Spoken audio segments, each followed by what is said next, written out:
rally in EDSA. I'm sorry? How concerned are you with the ongoing rally in EDSA? What do you make out of their motivation behind the rally? Well, you know, I mean, anyone can hold a rally, and so they held a rally. Ako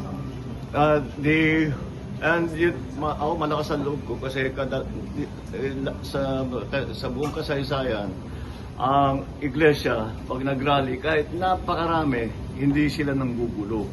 And that for me was the main concern that somebody might get hurt.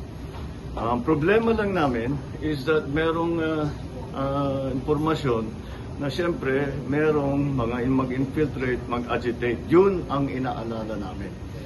Yung pinaka-importante sa amin, walang masaktan. Either tiga-iglesia or kung sino man na mapunta ron na manggulo. So let's just keep everything stable and peaceful. And so far it has been. So I thank everybody involved for keeping it safe for everybody else. Sir, and your reaction to their allegation that your administration has been having a selective kind of justice daw po? Well, they have their opinion. I believe they're wrong. Thank you, sir. Sir, safe travels.